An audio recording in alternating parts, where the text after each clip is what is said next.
வாழ்க நிரந்தரம் வாழ்க தமிழ் மொழி வாழிய வாழியவே. வானம் அளந்தது அனைத்து மலர்ந்திடும் வன்மொழி வாழியவே. ஏழ்கடல் வைப்பினும் தன்மனம் வீசி இசை கொண்டு வாழியவே. எங்கள் தமிழ் மொழி என்றென்றும் வாழியவே. 8ஆம் வகுப்பு முதல் மனப்பாட பாடல் இது. தமிழ்மொழி வாழ்த்து. மகாகவி பாரதியார் அவர்களுடைய மிகச்சிறந்த ஒரு பாடல்.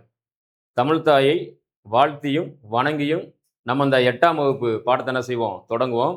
இந்த 8ஆம் வகுப்புல இயல் 1ல் இருக்கக்கூடிய இலக்கண தலைப்பு என்ன அப்படின்னு பார்த்தீங்கன்னா, எழுத்துகளினுடைய பிறப்பை சொல்றாங்க. எழுத்துகளினுடைய பிறப்பு. இப்ப எழுத்துகள், உயிரெழுத்துகள் 12, மெய்யெழுத்துகள் 18 ஆகிய 30 எழுத்துக்கள் என்ன செய்வோம் நம்ம முதல் எழுத்துகள் அப்படின்னு பார்ப்போம். சரிங்களா? 6ஆம் வகுப்புலேயே இந்த எழுத்துக்களுடைய பிறப்புகளை சொல்லியிருந்தாலும் கூட 8ஆம் வகுப்புல கொஞ்சம் விரிவாக்கம் என்ன செய்றாங்க, இடப்பிறப்பு முயற்சி பிறப்பு அப்படிங்கிற 2 தலைப்புல என்ன செய்றாங்க, ரொம்பவும் அழகாக கொடுத்துருக்குறாங்க.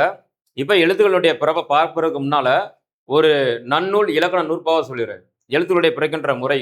உந்தி முதலாக முந்து வழி தோன்றி தலையினும் மிடற்றினும் நெஞ்சினும் நிலையி பல் இதழ் நா அன்னம் உளப்பட. இதெல்லாம் என்னது, எழுத்துக்கள் பிறக்கின்ற முறை. சரிங்களா? அடி வயிற்றிலிருந்து மேலெழும்பக்கூடிய இந்த காற்று தான் என்ன செய்யுது, அப்படியே அங்கங்க அடை போட்டு எழுத்து என்று சொல்லக்கூடிய அந்த ஒளி எண்கள் என்ன செய்து உருவாக்குகின்றது. இங்க நமக்கு தலைப்புமே அதுதான், எழுத்துக்களுடைய பிறப்பு.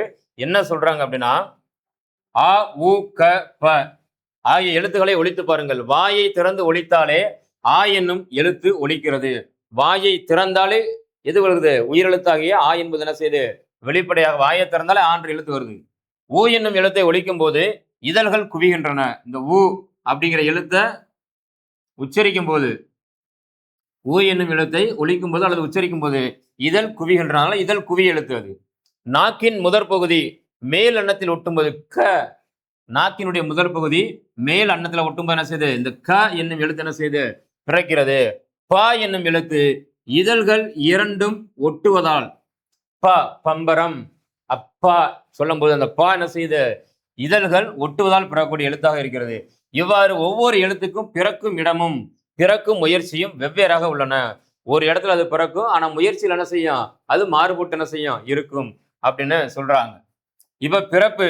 உயிரின் முயற்சியால் உடலின் உள்ளிருந்து எழும் காற்றானது. உயிரின் முயற்சியால் உடலிருந்து உள்ளிருந்து வரக்கூடிய இந்த காற்று, அதனாலதான் சொன்னேன் உந்தி முதலாக. உந்தினா வயிறு, அடி வயிறு. உந்தி முதலாக முந்து வழி தோன்றி தலையினும் மிடற்றினும் நெஞ்சினும் நிலையி பல் இதழ் நா அன்னம் உளப்படைதல் எழுத்துக்களை பிறக்கின்ற கருவிகள். சரிங்களா? இங்கதான் என்ன செய்யுது, இந்த எழுத்துக்கள்லாம் பிறக்குது.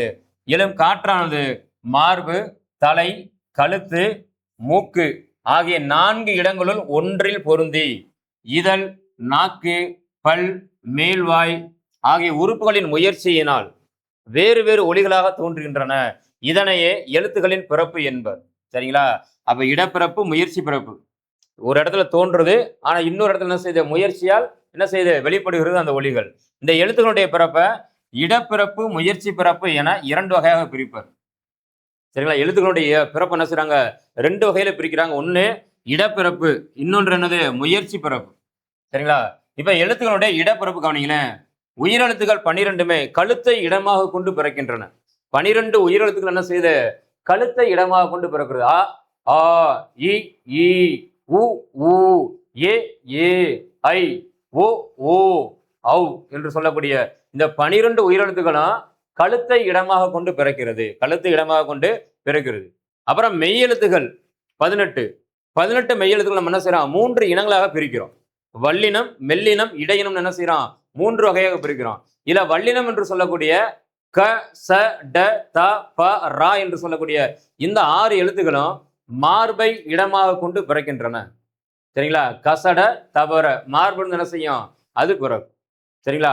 அடுத்து மெல்லின எழுத்துக்கள் என்று சொல்லக்கூடிய ஞன நமன, அது சொல்லும் போது என்ன செய்யும், மூக்கொலி அப்படியே அப்படியே வெளிப்படையா தெரியும். ஞ ஞ ந ந ம ந ஞன நமன, அது மூக்கொலிகள் சொல்லுவோம். மெய் எழுத்துக்கள் 6 என்ன செய்வோம், மெல்லின எழுத்துக்கள் 6ஐயும் மூக்கொலிகள் அப்படின்னு என்ன செய்வோம் சொல்லுவோம். அது மூக்கை இடமாக கொண்டு பிறக்கும். அப்ப வல்லின எழுத்துக்கள் 6 மார்பை இடமாக கொண்டு பிறக்கும். மெல்லின எழுத்துக்கள் 6 என்ன செய்யும், மூக்கை இடமாக கொண்டு பிறக்கும். இந்த மூக்கிற்கும் இந்த மார்புக்கும் இடையில இருக்கக்கூடிய இந்த கழுத்து இருக்குல்ல, சரிங்களா, அங்கிருந்து என்ன பிறக்கும் அப்படின்னா ய ர ல வ ழ ல. எரல வளல.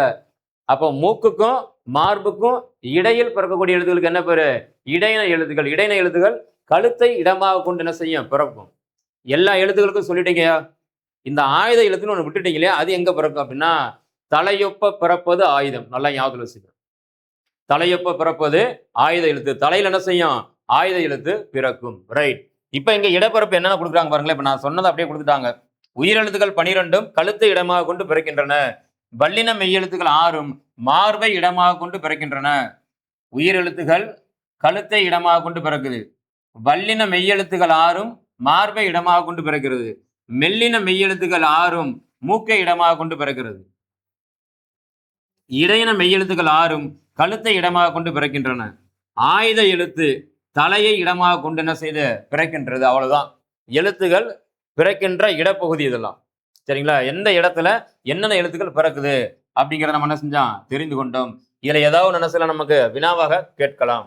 சரிங்களா? இதுல இப்ப பெரும்பாலும் இதெல்லாம் நம்ம என்ன செஞ்சிருவோம்? எளிமையாக எழுதி விடுவோம். ஆனா அந்த ஆயுத எழுத்து பிறக்கும் இடம் தலை. இதை மட்டும் என்ன செய்ய?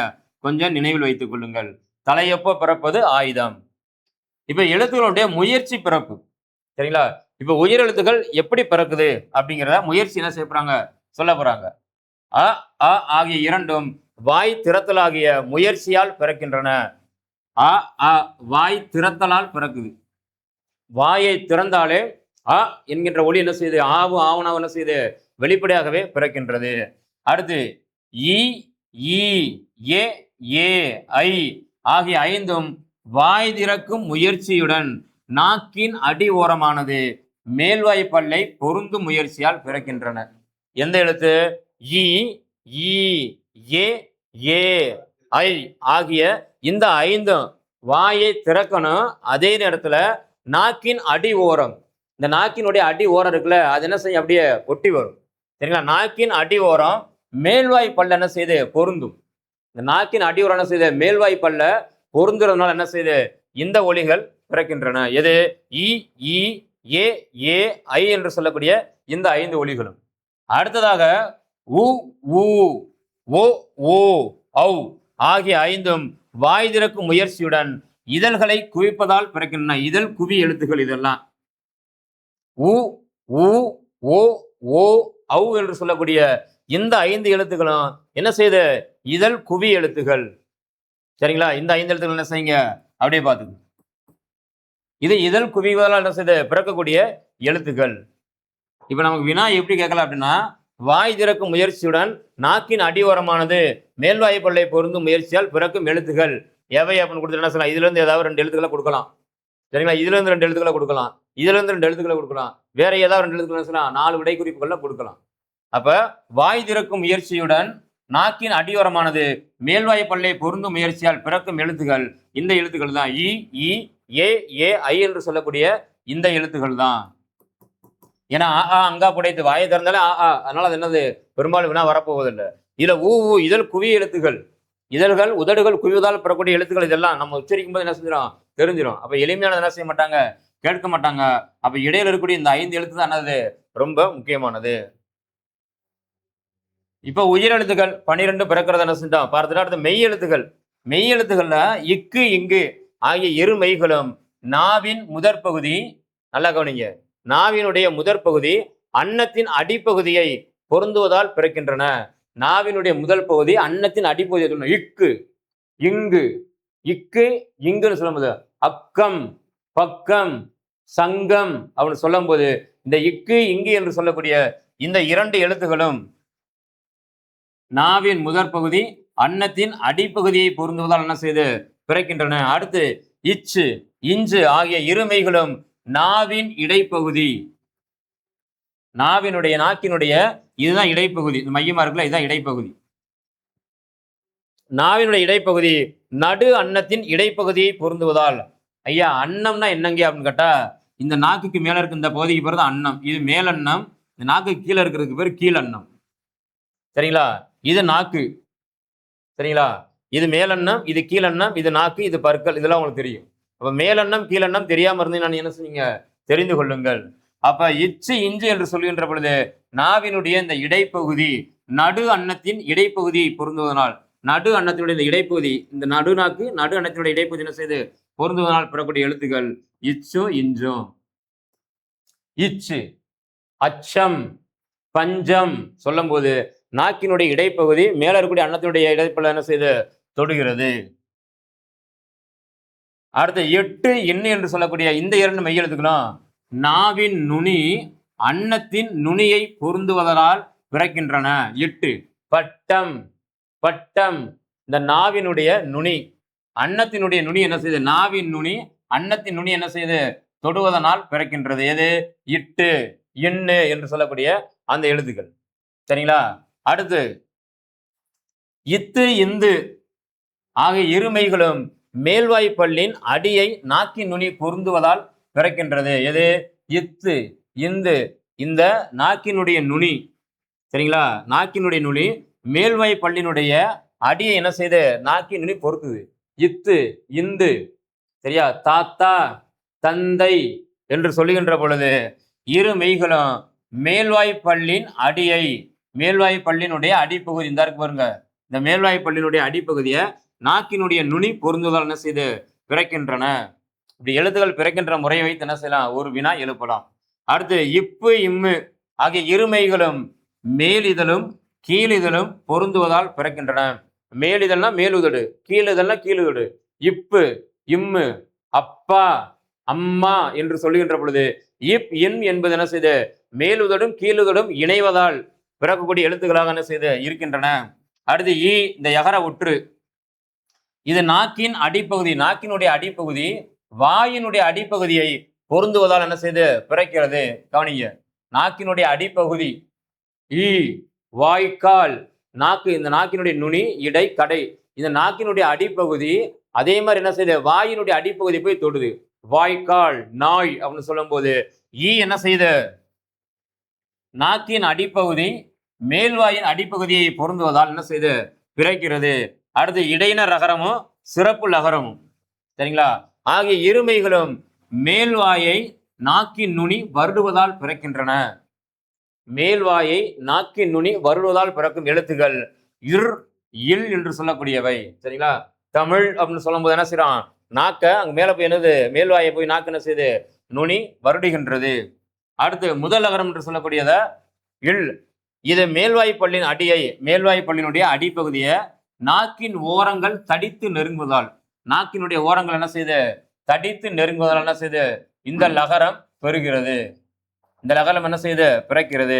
எது, முதல் அகரம். அடுத்து பொதுலகரம், மேல்வாயை நாக்கினுடைய ஓரங்கள் தடித்து தடவுவதால், அது தடித்து நெருங்கணும், இது தடித்து தடவணும். புரியுதுங்களா? பள்ளிக்கூடம், பள்ளிக்கூடம் சொல்றோம்ல, அப்ப மேல்வாயை நாக்கினுடைய ஓரம் என்ன செய்து தடித்து தடவுகின்றது. அடுத்து வகர ஒற்று இவ். சரிங்களா? மேல்வாய் பல்லை கீழ் உதடு பொருந்துவதால் பிறக்கிறது. இவ் ஔவையார், மேல்வாய் பல்லை கீழ் உதடு போய் அவ் சொல்றோம்ல, இந்த மேல்வாய் பல்ல அந்த கீழ் உதடு என்ன செய்யுது பொருந்துவதால் என்ன செய்யுது இந்த இவ் என்கின்ற எழுத்து பிறக்கின்றது. அடுத்து வல்லின எழுத இரு இன்னு ஆகிய இரு மெய்களும் மேல்வாயை நாக்கின் நுனி மிகவும் பொருந்துவதால், அது முக்கியம், மேல்வாயை நாக்கின் நுனி மிகவும் பொருந்துவதால் என்ன செய்து இர் இன் என்று சொல்லக்கூடிய இந்த இரண்டு எழுத்துக்கள் என்ன செய்து பிறக்கின்றது. இந்த மாதிரி மெய்யெழுத்துக்கள் 18 என்ன செய்து எந்தெந்த முயற்சியினால் பிறக்கின்றன அப்படின்றத என்ன செஞ்சிட்டோம் பார்த்துட்டோம். இதுல இருந்து ஏதாவது ஒண்ணு கொடுத்து எப்படி கேள்வி வைப்பான்னு இப்படிதான் கேட்பாங்க. இரு மெய்களும் மேல்வாயை நாக்கின் நுனி மிகவும் பொருந்துவதால் பிறக்கும் எழுத்துக்கள் என்ன எழுத்துக்கள் அப்படின்னு என்ன செய்யலாம் கேட்கலாம். சரிங்களா? மேல்வாயை நாக்கின் நுனி மிகவும் பொருந்துவதால் பிறக்கும் எழுத்துக்கள் இரும் இன்னும். சரிங்களா? இந்த மாதிரி என்ன செய்ய முடியல, வினாக்களை எழுப்ப முடியும். அடுத்து சார்பு எழுத்துக்கள். ஆயுத எழுத்து வாயை திறந்து ஒலிக்கும் முயற்சியால் பிறக்கிறது. ஆயுத எழுத்து இருக்குல்ல, அஹு என்று சொல்லக்கூடிய இந்த ஆயுத எழுத்து வாயை திறந்து ஒலிக்கும் முயற்சியால் பிறக்கிறது. பிற சார்பு எழுத்துக்கள் யாவும் தத்தம் முதல் எழுத்துக்கள் தோன்றும் இடங்களிலேயே அவை பிறப்பதற்குரிய முயற்சிகளை கொண்டு தாமும் பிறக்கின்றன. முதல் எழுத்துக்கள் எப்படி பிறக்குதோ அதே இடங்களில் என்ன செய்து பிற சார்பு எழுத்துக்கள் என்ன செய்து பிறக்கின்றன அப்படின்னு என்ன செய்றாங்க கொடுத்திருக்காங்க. அடுத்து இதழ்களை குவிப்பதால் பிறக்கும் எழுத்துக்கள். இதழ்களை குவிப்பதால் இதுல சொல்லி பாருங்க, இ இ இது இதழ் விரி எழுத்துக்கள், அப்ப இது இல்ல. ஏ ஏ இது வேணல்ல இதழ் குவி எழுத்துல ஆ ஆ வாயை திறத்தால் அது இதுவும் இல்லை. அப்ப இதழ் குவிவதால் பிறக்கும் எழுத்துக்கள் என்னது? உ ஊ. சரிங்களா? உதடுகளை குவிக்கின்ற பொழுது கிடைக்கக்கூடிய எழுத்துக்கள் உ ஊ. வேலை முடிஞ்சுச்சு. அடுத்து ஆயுத எழுத்து பிறக்கும் இடம். ஆயுத எழுத்து எங்க பிறக்கும்? தலையொப்ப பிறப்பது ஆயுதம். அப்ப இது என்னது? மூக்கொலிகள் மெல்லின எழுத்து. மெல்லின எழுத்து. அப்ப கழுத்திலிருந்து பெறக்கூடியது உயிர் எழுத்தும், நல்லா ஞாபகத்துல வச்சுங்க, உயிர் எழுத்தும் இடையின எழுத்தும். சரிங்களா? அடுத்து மார்பு வல்லின எழுத்து. மார்பு என்பது என்னது? வல்லின எழுத்துக்கள் பிறக்கின்ற இடம் மார்பு. அப்ப ஆயுத எழுத்து பிறக்கும் இடம் தலை என்பது என்னது? சரியானது. அடுத்து வல்லின எழுத்துக்கள் பிறக்கும் இடம் மார்பு. தலையில ஆயுதம் பிறக்கும், மூக்குல மெல்லின எழுத்து, கழுத்துல உயிர் எழுத்துக்கள் பிறக்கும், இடையின எழுத்துக்களும் பிறக்கும். நாவின் நுனி அன்னத்தின் நுனியை பொருந்துவதால் பிறக்கும் எழுத்துக்கள். நாவினுடைய நுனி அன்னத்தின் நுனி என்ன செய்யணும்? பொருந்தணும். இக்கு இங்கு இங்க என்ன செய்யல? நாவின் நுனி அன்னத்தின் நுனியை பொருந்தல. இச்சு இஞ்சு இங்கேயும் பொருந்தல. இப்பு இம்மு அது என்ன செய்த? இரு இதழ்களையுமே இணைவதால் பிறக்கிறது. அப்ப இட்டு இன்னு என்று சொல்லும் போதுதான் நாவின் நுனி அன்னத்தின் நுனியை பொருந்துவதால் பிறக்கின்றது. அப்ப அப்படிங்கிற கீழே பாருங்க, மேல பாத்துங்களேன். எங்க இருக்கு இட்டு இன்னு? இந்த இருக்கு. நாவின் நுனி அன்னத்தின் நுனியை பொருந்துவதால் பிறக்கும் எழுத்துக்கள் இட்டும் இன்னும். அவ்வளவுதான். அப்ப இதுதானது விடை. அடுத்து கீழ் இதழும் மேல்வாய் பல்லும் இணைவதால் பிறக்கும் எழுத்துக்கள். கீழ் இதழும் மேல்வாய் பல்லும். சரிங்களா? இம்மு இது இதழ் இணையுது. இப்பு இது இதழ்கள் ரெண்டு இதழ்கள் இப்புன்னு சொல்லும்போது இரு இதழ்கள் என்ன செய்து இணையுது. ஈ என்று சொல்லும் போது நாக்கின் அடி வாயின் அடியை ஒட்டி என்ன செய்து பிறக்குது. அப்ப இது இல்லை. அப்ப கீழ் இதழும் மேல்வாய் பல்லும் இணைவதால் பிறக்கும் எழுத்து இவ். அவ்வ யார் இவ்வு சொல்றோம்ல. அப்ப இதுதான் என்னது? சரியான விடை.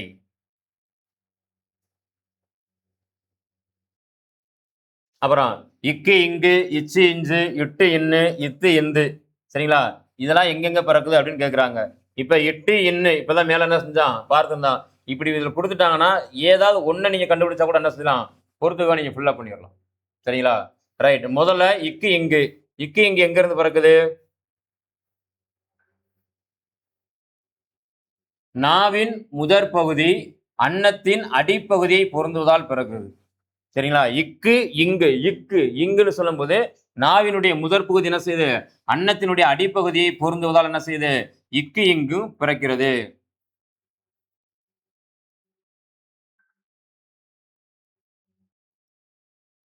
இக்கு இங்கு என்று சொல்லப்படுவது நாவின் முதற் பகுதி.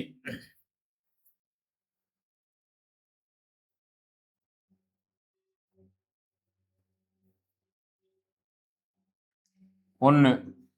அடுத்து இச்சு இஞ்சு என்று சொல்லுகின்ற பொழுது நாவினுடைய இடை அன்னத்தினுடைய இடையை வருவதால் பிறக்கிறது. சரிங்களா? நாவின் இச்சு அச்சம் நாக்கினுடைய இடைப்பகுதி அன்னத்தினுடைய மேலும் அன்னத்தினுடைய இடைப்பகுதி என்ன செய்யுது? பொருந்துவதால் என்ன செய்யுது? பிறக்குது. அப்ப இச்சு இஞ்சி என்பது என்னது? நாவின் இடை அன்னத்தின் இடையை பொருந்துவதால் பிறக்குது. அடுத்து 3 இட்டு இன்னு. இப்பதான் பார்த்தோம். இட் இன் என்று சொல்லக்கூடிய இந்த இரண்டு எழுத்துக்களுமே நாவினுடைய நுனி அன்னத்தினுடைய நுனியை பொருத்துவதால் என்ன செய்து பிறக்கிறது. நாவின் நுனி அன்னத்தின் நுனியை பொருந்தால் பிறக்கும் எழுத்துக்கள் இட்டு இன்னு. அப்ப இது 3. அடுத்து இத்து இந்து நாவின் நுனி மேல்வாய் பல்லினுடைய அடி என்ன செய்து தொடுவதால் இந்த எழுத்துக்கள் என்ன செய்து பிறக்கின்றன. இவ்வாறு எழுத்துக்கள் பிறக்கின்ற முறை இதுதான். இடப்பிறப்பு முயற்சி பிறப்பு. கண்டிப்பாக இந்த முயற்சி பிறப்பிலிருந்து என்ன செய்யலாம்? நம்ம கிட்ட வினாக்கள் கேட்கலாம்.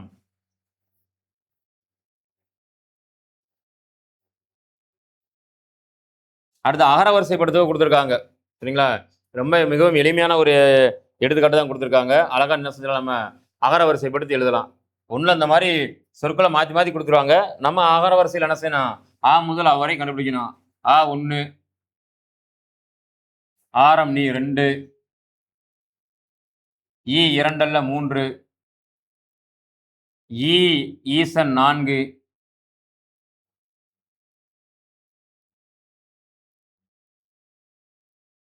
அடுத்து ஊ. ஊ எங்க இருக்கு? உரைநடை ஊ 5,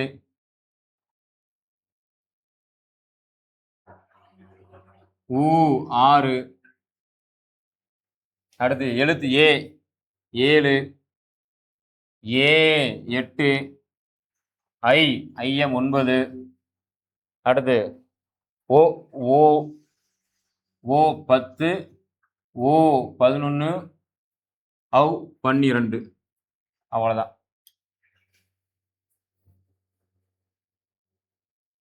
அடுத்ததாக மிக மிக முக்கியமானது, கண்டிப்பாக இதிலிருந்து என்ன செய்யும், ஒரு வினா இடம்பெறும். சரிங்களா? தெளிவா பார்த்துக்குங்க. பறவைகளுடைய ஒலி மரபு எப்படி சொல்லணும்? எல்லாத்தையும் கத்துது கத்துதுன்னு சொல்லக்கூடாது. காக்கா கத்துது, குயில் கத்துது, பறவை அது மயில் கத்துதுன்னு எல்லாத்தையும் கத்துதுன்னே சொல்லிடக்கூடாது. ஒவ்வொரு பறவைகளும் ஒலிக்கின்ற அந்த ஒலிப்பு முறைக்கு பெயர் உண்டு. அதற்கு தான் என்ன உண்டு? ஒலி மரபு என்பது பெயர். பறவைகளுடைய ஒலி மரபு. ஆந்தை அலறும். அப்படி ஞாபகம் வச்சுக்கோங்க. ஆந்தை என்ன செய்யும்? ஆந்தை கத்துற அலரும் சொல்லணும். ஆந்தை என்ன செய்யும்? அலரும். காகம் வந்து கரையும். காகம் கரையும். சேவல் வந்து கூவுது. ஆனா நிறைய பேர் கோழி தான் கூவுதுன்னு சொல்லிட்டு இருக்கோம். கோழி கூவுதுன்னு படமே இருக்கு. சரிங்களா? பேச்சுல நம்ம என்ன செஞ்சிடறோம்? கோழி கூவும் அப்படின்னு சொல்லிடுறோம். ஆனா சேவல் தான் என்ன செய்யும்? கூவும். அப்ப கோழி என்னங்கய்யா செய்யும்? கோழி கொக்கரிக்கும். சரிங்களா? குயில் கூவும். புறா வந்து குணுகும். இந்த மாதிரி கேட்டுருவாங்க. இது புதுசா இருக்கு. புறா என்ன செய்யும்? குணுகும். புறாவினுடைய சத்தம் அப்படி இருக்கும். மயில் வந்து அகவும், எல்லோருக்குமே தெரியும். கிளி பேசும், இதுவும் தெரியும். கூகை குளரும். இப்ப புறா குணுகும், கூகை குளரும், இதெல்லாம் நம்ம என்ன செஞ்சிருக்கோம்? பெரும்பாலும் அதாவது கேள்விப்பட்டிருக்க மாட்டோம். சரிங்களா? ஆனா மற்ற எல்லாத்தையும் நம்ம என்ன செஞ்சிருப்போம்? கேள்விப்பட்டிருப்போம். ஓரளவு அனுமானப்படி என்ன செய்வோம்? நம்ம பேசுவோம். இது வந்து பறவைகளுடைய ஒளிமரபு. அடுத்து தொகை மரபு. தொகைன்னு என்னது? கூட்டு. சரியா? மக்கள் கூட்டமா இருந்தா மக்கள் கூட்டம்னு சொல்லணும். மக்கள் நிறைய பேர் ஒரு இடத்துல கூடி இருந்தாங்கன்னா அதுக்கு என்ன பேரு? மக்கள் கூட்டம்னு சொல்லணும்.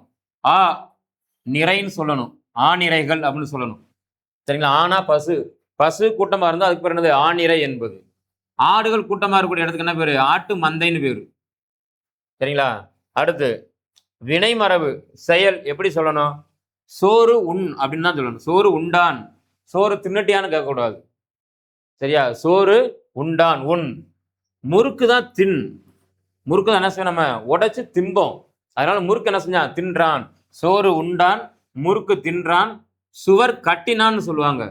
சுவரை யாரும் என்ன செய்ய முடியாது? கட்டலாம் முடியாது. கயிறை வச்சா கட்ட முடியும் சுவரை போய்? இல்ல. அப்ப சுவர் எழுப்புதல். செங்கல்களை ஒன்றின் மேல் ஒன்று வைத்து என்ன செய்யறோம்? நம்ம சுவரை எழுப்பி கொண்டே வருகிறோம். ஆகையினால் சுவர் எழுப்பினான். இது முக்கியமானது. அடுத்து தண்ணீர் குடித்தான். சரியா? தண்ணி குடிச்சிட்டான். தண்ணீர் குடித்தான். பால் வந்து பால் குடிச்சிட்டான் கூட. பால் பருகினான். வினைமரபுல அதெல்லாம் முக்கியம். கூடை முடைந்தான். நல்லா ஞாபகம் வச்சுங்க. கூடை என்ன செய்யறது? முடைதல். கூட செய்யறா அப்படின்னு சொல்லக்கூடாது. கூடைய முடைதல். முடைந்தான் என்பது அதனுடைய பொருள். பூவை வந்து கொய்யணும். பூ கொய்தான். கொய்தல் தான். பூவை என்ன செய்யறது? கொய்தல் தான். பூ கொய்தான். இலைதான் பறித்தான். தேயிலை பறித்தார்கள். இலை பறித்தல். இலையை தான் என்ன செய்யணும்? பறிக்கணும். அப்போ பூவை கொய்யணும், இலை என்ன செய்யணும்? பறிக்கணும். பானை செஞ்சான்னு சொல்லக்கூடாது. பானை வனைந்தான். பானை என்ன செய்யறான்? வனைந்தான். இதுல என்னது? வினை மரபு. சரியான மரபு சொல்லை தேர்ந்தெடுத்து எழுதுன்னு கொடுத்துருக்காங்க. இப்ப கோழி என்ன செய்யும்? கூவுமா கொக்கரிக்குமா? கோழி கொக்கரிக்கும். சேவல் தான் என்ன செய்யும்? கூவும். குயில் தான் என்ன செய்யும்? கூவும். பால் குடித்தானா பருகினானா? பால் பருகினான். சோறு தின்னானா உண்ணானா? தின்னானா பேச்சுகளுக்கு, உண்டான் என்பதுதான் சரியானது மரபு சொல். அடுத்து பூ கொய்தானா பறித்தானா? இலைதான் பறிக்கும். பூ என்ன செஞ்சான்? கொய்தான்.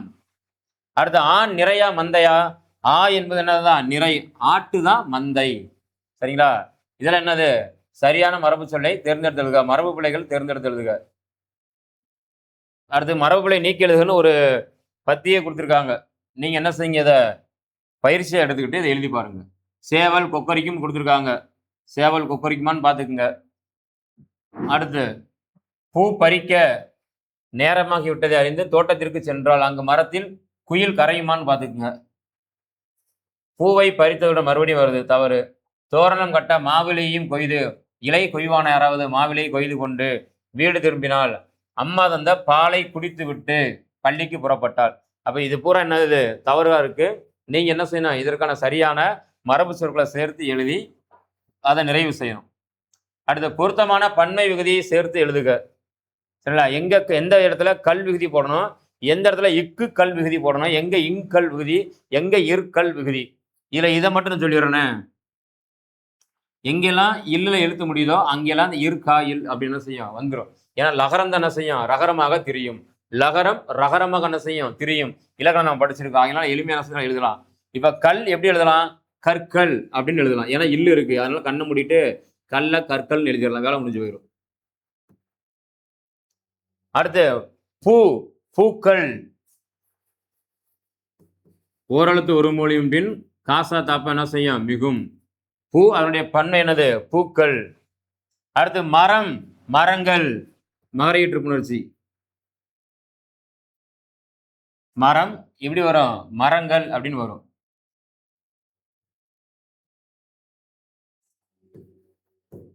மரம், மரங்கள். அடுத்து புல், புற்கள். புல்கள் எழுதக்கூடாது, புல்லு புற்கள். லகரம் ரகரமாக திரியும் ஏற்கனவே சொல்லிவிட்டேன். அடுத்து இதை எழுதியாச்சு, இதை எழுதியாச்சு, இதை எழுதியாச்சு. அடுத்து இதை எழுதியாச்சு. வாழ்த்து, வாழ்த்துகள்னு எழுதணும். வாழ்த்து இக்கல், இக்கு போடக்கூடாது. நிறைய பேர் தவறாகவே எழுதிட்டு இருக்கீங்க. இதை பார்த்ததுக்கு அப்புறமா என்ன செய்யுங்க, சரியா எழுதுங்க. வாழ்த்து, வாழ்த்துக்கள். ஐயா ஏன் வாழ்த்துக்கள் இக்கு போடக்கூடாது, வாழ்த்து பக்கத்துல இக்கு போட்டீங்க அப்படின்னா என்ன ஆகும், வாழ்த்து என்பது கல் என்னும் போதை பொருளாக மாறிவிடும். சரிங்களா, பண்டைய கால உணவு அது. நம்ம என்ன செய்வோம், கல்லுனாலே போதை தான், போதைன்னு என்ன செய்யும் நமக்கு நினைவுக்கு வருது. சரி ரைட். அப்ப தென்னங்கள் பன்னங்கள் போல வாழ்த்து என்பதும் ஒரு கல், குளிர்பானம் என்ன செஞ்சிடும், ஒரு பானமாக அது என்ன செஞ்சிடும், மாறிவிடும். ஆகினால் இக்கு என்ன செய்யக்கூடாது, போடக்கூடாது. வாழ்த்து ஒருமை, வாழ்த்து என்பதனுடைய பன்மை சொல் வாழ்த்துகள் தான். ரைட். அடுத்து சொல்லு இல்ல என்னது, சொற்கள்.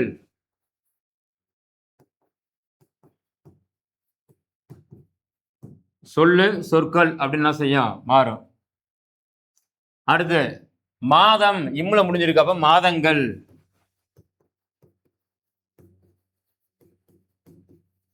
மாதம், மாதங்கள். அடுத்து கிழமை, கிழமைகள். கிழமை ஒருமை, அதனுடைய பன்மை சொல் கிழமைகள். அடுத்து ஈ, ஓரெழுத்து ஒரு மொழி, காசா தாப்பா கண்டிப்பா மிகும், அப்ப ஈக்கள். ஈ கூட்டல்கள் ஈக்கள், ஒன்றுக்கு மேற்பட்ட ஈ. அடுத்து பசு, பசுக்கள். பசுகள் எழுதிடக்கூடாது, பசுக்கள்.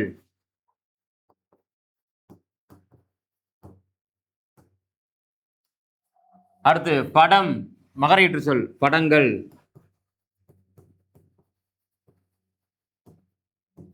அடுத்து பல், பற்கள்.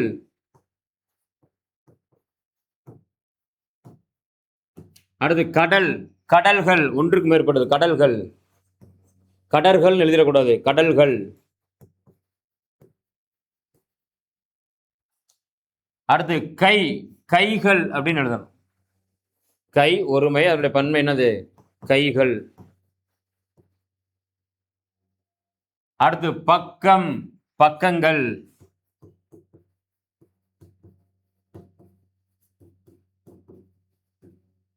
பக்கம் எப்படி எழுதணும், பக்கங்கள். அடுத்து பா, பாக்கள். பாக்கள்னா செய்யுட்கள் அப்படின்னு அர்த்தம். பா அதனுடைய பன்மை என்னது, பாக்கள். சரிங்களா, ரைட்.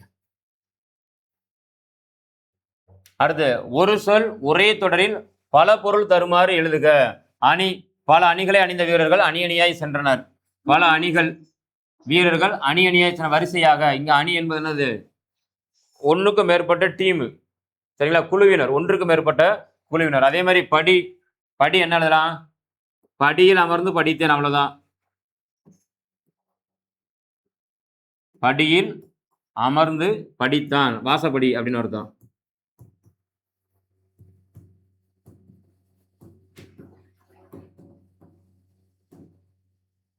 அடுத்து திங்கள்,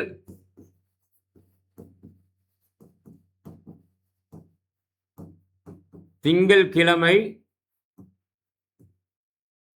திங்களை பார்த்தேன்.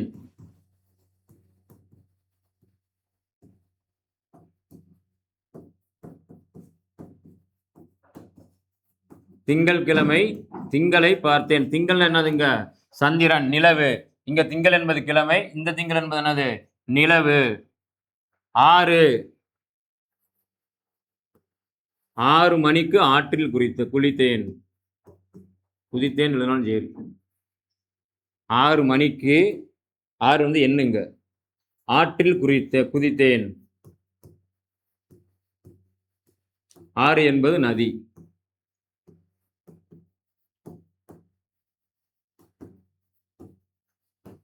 ரைட். அப்ப ஒரு சொல் ஒரே தொடரில் பல பொருள் தருமாறு என்ன செஞ்சிட்டோம்? சொற்றொடரை அமைத்து விட்டோம். அடுத்து சொற்களை ஒழுங்குபடுத்தி முறையான தொடராக்குக. இதெல்லாம் நிறைய சொற்கள் என்ன செய்றாங்க? மாத்தி மாத்தி கொடுத்துருக்காங்க. நம்ம அதை என்ன செய்ய போறோம்? சரியா எழுத போறோம். சரிங்களா? வளைந்த கோடுகளால் அமைந்த எழுத்து வட்ட எழுத்து எனப்படும். 6 முடிஞ்சு போச்சு. இன்னும் ஒண்ணு இருக்கா?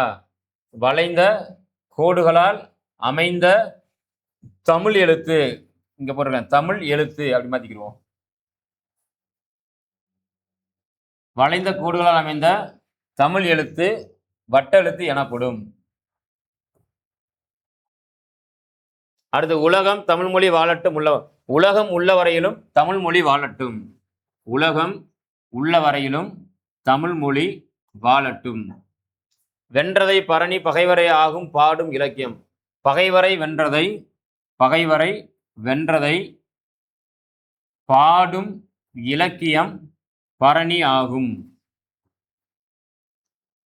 கழுத்து பிறக்கும் இடம் உயிரெழுத்து ஆகும். உயிரெழுத்து பிறக்கும் இடம் கழுத்து ஆகும். உயிரெழுத்து பிறக்கும் இடம் கழுத்து ஆகும். ஏகலை கலை அம்பு விடும் தமிழ் என்றது. அம்பு விடும் கலையை ஏகலை என்றது தமிழ். அம்பு விடும் கலையை ஏகலை என்றது தமிழ். முடிஞ்சு போச்சு. அவ்வளவுதான். வேற எது இருக்கா? இல்ல, அவ்வளவுதான். அப்ப இந்த இயல் 1ல 8ஆம் வகுப்பு இயல் 1ல எழுத்துக்களினுடைய பிறப்பு நம்ம என்ன பார்த்துட்டோம். இடப்பிறப்பு, முயற்சி பிறப்பு, இந்த இரண்டுமே முக்கியமானது. எந்தெந்த எழுத்துக்கள் பிறக்கின்றது? பெரும்பாலும் இடப்பிறப்பை வைத்து பெரும்பாலும் வினாக்கள் வருவதில்லை. சரிங்களா? அப்படியே கேட்டாலும் கூட நமக்கு எளிமையாக தெரியும். உயிரெழுத்துக்கள் 12மே கழுத்தை இடமாக கொண்டு, வாயை திறந்தாலும் ஆ பிறந்துரும். கழுத்தை இடமாக கொண்டு பிறக்கின்றது. மெய்யெழுத்துக்கள் 18ல 3ஆ பிரிக்கிறோம். வல்லினம், மெல்லினம், இடையினம். சரிங்களா? அப்ப வல்லெழுத்துக்கள் மார்பை இடமாக கொண்டு பிறக்கும். மெல்லெழுத்துக்கள் மூக்கை இடமாக கொண்டு பிறக்கும். மெல்லின எழுத்துக்களுக்கு மூக்கொழிகள் என்பது பெயர். சரிங்களா? அப்ப இந்த மூக்கிற்கும் இந்த மார்பிற்கும் இடையில் இருக்கக்கூடிய கழுத்திலிருந்து பிறப்பதனால என்னது? இடையின எழுத்துக்கள் என்பது பெயர். எரள வளல. அப்ப ஆயுத எழுத்து தலையப்ப பிறப்பது ஆயுதமாகும். சரிங்களா? இந்த மாதிரி எழுத்தினுடைய இடப்பிறப்பு. அடுத்து முயற்சி பிறப்பு. எந்தெந்த எழுத்து இந்த பல், இதழ், நா, அன்னம் இந்த கருவிகளின் உதவியோடு எப்படி பிறக்கிறது அப்படிங்கிறத என்ன செய்றாங்க? தெளிவாக கொடுத்துருக்காங்க. கண்டிப்பா என்ன செய்யும்? இதிலிருந்து ஒரு வினா இடம்பெறும். இதிலிருந்து என்ன செய்யும்? கண்டிப்பாக ஒரு வினா இடம்பெறும். அடுத்து இதனை தொடர்ந்து இயல் 2ல என்ன கொடுக்குறாங்க அப்படிங்கிறத பார்ப்போம்.